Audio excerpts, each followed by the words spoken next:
So much. Well, as you have heard, the Arewa Consultative Forum is kicking against the planned relocation of the headquarters of the Federal Airports Authority of Nigeria and some departments of the Central Bank of Nigeria from Abuja, the nation's capital, to Lagos. According to the ACF, the move is a deliberate plot against the interests of the northern region. You've heard from Bashir Delhato, the Chairman Board of Trustees of the Arewa Consultative Forum, and this wouldn't be prime time if we're not joined by a top crop of analysts tonight to help us understand what our guests have said. And I'm being joined by our top commentators who are here to provide all we've heard. Well, former chairman of the editorial board of Daily Trust newspaper, Mahmud Jega, joins us now. And also the current affairs analyst and professor of communications at Base University in Abuja, Professor Abiodun Adeniyi. Thank you so much. And I start with you, Professor Abiodun Adeniyi. Being the southerner and being an academic, you have heard some of the concerns raised by some of the northern elites. And then, of course, they said Northerners generally through the ACF, which happens to be the apex socio-cultural group in that part of the country. What do you make? Well, sometimes I find it to be one of our low points when we have to discuss issues like these. And of course, from the way you were even trying to typify me, being this, being that, it's rather elegant, much more decent, facing issues and looking at things on the basis of merit and all of that. But having said that, it's also very important to see that some of these concerns, as raised by the Northern elders, are actually legitimate, genuine concerns, and they are integral to nation building, because nation building is not just in the physical, they are also soft, psychological, even in you may say intangible aspect of nation building that are also very important, and they will make the physical, tangible aspect to be much more solid, So it's actually legitimate, welcoming, and something that we also hear from other parts of the country when they are disturbed by some issues. They come also smoking, or they come raising their worries, So again, you look at it again from the point of how the news broke. It was rather sudden, rather concerning, from their perspective. And when I initially saw it, I knew that there would be some political ring to it, so I'm not really surprised. We should also know that we're in a very sensitive system, because of our fragility, and we are still coming together, developing infrastructures, utilities, which also complicates the area, the soft aspect of which I mentioned. Right. So before you come up with this kind of policy, I would rather expect that there should have been some systematic engagement with those who might feel shortchanged, or those who might feel a bit nervous, that something is in the offing, considering the weak balance of our geopolitics. Yeah, so I think, the sensitivity. I think that's missing in the way the policy was carried out, irrespective of the merit that is in it. But two more points. One is that, Lagos is no doubt congested. We also know, ordinarily you will say, why Lagos, with all the social problems associated with that place? That point is very important, and I'm happy that the elder statesman that mentioned it. So you will now say, okay, why moving more properties, government offices to the place in the face of this congestion? But the counter-argument is what government have come to say, that it will enhance functionality. But the other point again is that, Abuja, that the respected statesman is obviously trying to protect, wasn't set up as a city belonging to any one region. Yeah, I mean, it was very clear when Abuja was chosen because it's the center of Nigeria.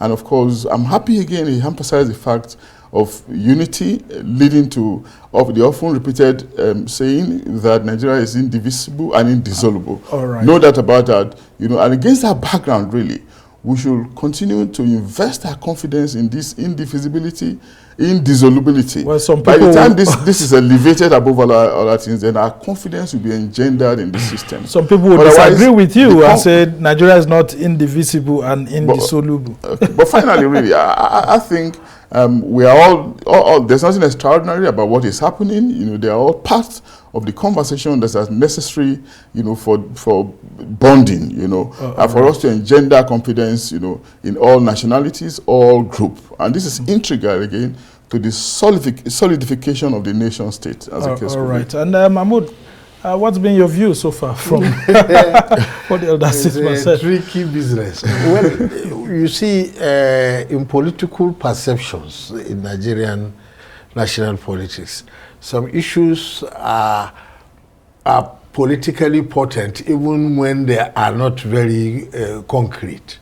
And this happens to be one of them. And the governments which are run by politicians, they ought to be very careful, you see, about these matters. The problem is that these relocations, 3 of them came in rapid succession. The central bank said this, and that of the central bank sounded a bit curious, because to say you are moving to Lagos because of congestion, the whole federal capital was moved out of Lagos because of the same congestion. Because the same congestion 50 years ago. Then was quickly followed by the announcement that the Federal Airports Authority was moving its headquarters to Lagos. And then there is this aviation project in Katsina, I think refurbishing of, they said, airport fire services or something, that the contractor suggested, which is very unusual for a contractor to be the one suggesting to government. When he bidded for a project and won and started doing it, and said it should be moved. So it definitely gave. And there's also a 4th one, the refurbishing of the Dodam Barracks in Lagos, the former presidential villa and all of that. The talks here and there since November last year is that there's a hidden agenda too. So that is why these things came in rapid succession. And groups like the Area Consultative Forum, and they are not alone, you know, they have counterparts in the West, in the East, in the Middle Belt, and in the South, the Geo National Congress and others. They are there, and they often speak about issues like this, as Prof said, is part of the whole bonding and nation building process. And what they say usually doesn't sound very nice to other parts of the country, but they don't mind. They are there too. And really, I had often wondered about the existence of these regional blocks, because, for example, we didn't have them in the Second Republic.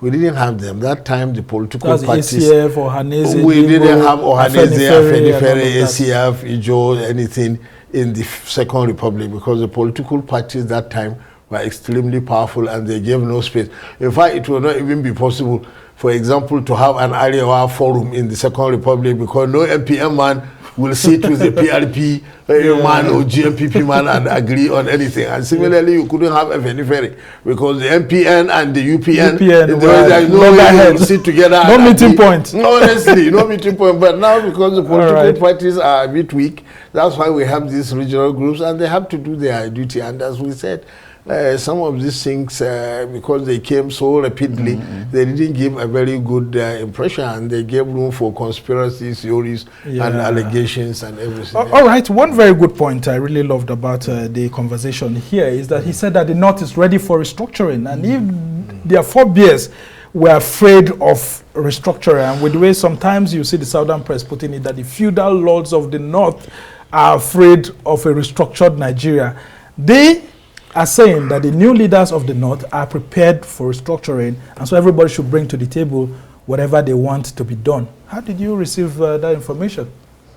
Well, I think he spoke very well. He's a very experienced person, you know, very inspiring. He said so many things correctly, and I appreciated his concerns, no doubt, because sometimes you don't want things bottled up. You want people to express themselves, you know, so that authorities, you know, will also be all ears, you know, to assimilate what they are saying, then maybe find a meeting point, as the case could be.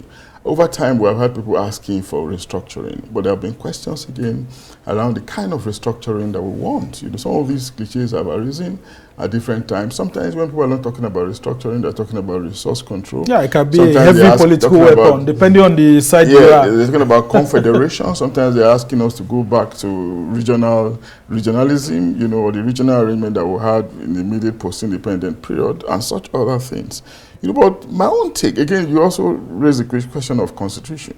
But I think I really differ from all this. What I'm actually concerned about is not some of these political or statutory arrangements. It's actually the human beings populating these spaces, because it doesn't matter the kind of system, that you bring about, and the human mind or the set of human citizens populating the space, are, the kind of mindset that is not attuned to doing things rightly. The average citizen does not believe, for some reason, in the survival of the country. The average citizen is somewhat maybe the country has not been working for them, and they just feel... Again, if the country is not working for you, and you think you want to bring it down, then how do you bring about progress? As citizens, you need a level of contribution. But I do agree again that citizens may not make this happen themselves. They need leaders to propel them to it. So it's not about constitutional restructuring or some of these narratives we've been having. We have had several constitutional meetings, several of these gatherings in past. You now ask yourself, where have they all led us to? All right. So I'm afraid we don't have enough time, but I'm bringing you in, Mahmud, to talk about this too. I mean, my guest was saying that he's not afraid of any constitutional conference or a restructured Nigeria, that the North, which he represents, is prepared for the sort of new Nigeria that citizens want. So how do you view that? And for someone who had been at the Constituent Assembly in 1978, and then other constitutional conference, according to him, well, I agree with him entirely. He has been through several. The Wazir Induse, I agree with Prof. He is a very inspiring speaker, very experienced public officer, and a very senior legal practitioner who has also been through several of the constitutional process. What he said is a responsible thing to say. No part of the country should be afraid. The truth is that the original agitation for restructuring sounded like an anti-northern agenda,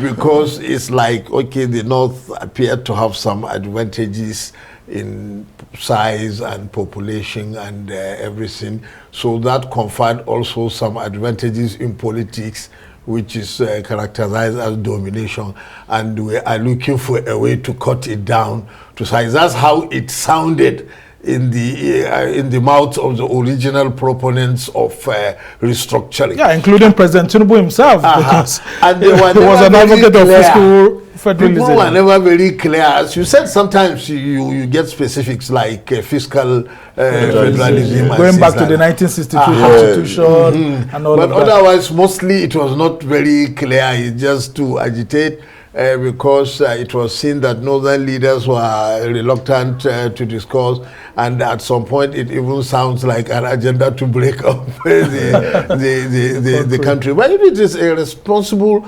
gathering to discuss constitutional arrangements, fine. And in any case, whatever it is has to be done under the terms of the current constitution, which is a ground no. Except if you want to overthrow it physically, whatever you want to do, you can do a new constitution right now, provided you can get 2/3 majority of both chambers of the National Assembly and also majority of 2/3 of state assemblies to approve it and promulgate it. You can do that. Well, APC actually campaigned on that. But very quickly, before I let you go, Mahmud, there was this talk which I asked him to, that the ACF is just a cream of wealthy elites in the North whose interests are touched, they just come out and talk. That the thinking is that Northerners are more interested in a society where there's more security rather than some of these issues. It's not just ACF. You can say the same thing of Afenifere. You can say the same thing of Ahaneze or the National Congress. There's only when the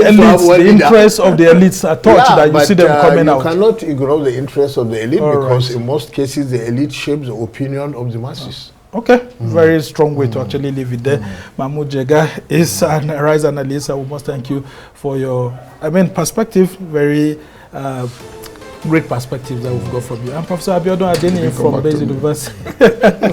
Unfortunately, we just have to go because we don't have enough time. But you've already said so much. I must thank you immensely for helping us to shape the views of our viewers. Well, that's how it's been for this edition of Arise Primetime. Do join us again tomorrow. From me and the entire team here in Abuja, goodbye and thank you for watching. I'm Somna Sam.